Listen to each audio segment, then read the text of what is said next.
করাবো সেটা হচ্ছে কমপ্লিমেন্টারি সিমেট্রি পুশ পুল ক্লাস বি অ্যাম্পলিফায়ার। এর আগের ভিডিওতেই আমরা করেছিলাম ক্লাস বি পুশ পুল অ্যাম্পলিফায়ার, কিন্তু আজকে সেটা একটা এক্সট্রা টার্ম এখানে দেখতে পাচ্ছ যোগ হলো, সেটা হচ্ছে কমপ্লিমেন্টারি সিমেট্রি। এটা কি তার আগে বলার আগে ক্লাস বি পুশ পুলটা একবার দেখিয়ে নিই। সেটা হচ্ছে ক্লাস বি পুশ পুল, এটা হচ্ছে যেটা আমরা করিয়েছিলাম। সেখানে দুটো ট্রান্সফরমার থাকে, একটা ইনপুট একটা আউটপুট।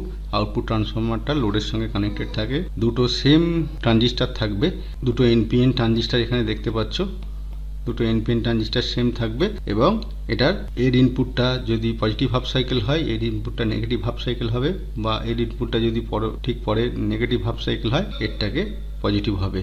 এরকমভাবে অপারেশনটা হচ্ছিল। বাকি ডিটেলসগুলো ভিডিওতে দেখেছি, অবশ্যই তোমরা নিশ্চয়ই দেখেছো, না দেখলে একবার দেখে নিও। তো এই হচ্ছে মেন ক্লাস বি পুশ পুল অ্যাম্পলিফায়ারের মেন অপারেশন কিভাবে করে সেইটা, এটা আমরা আগের ভিডিওতে বলেছিলাম।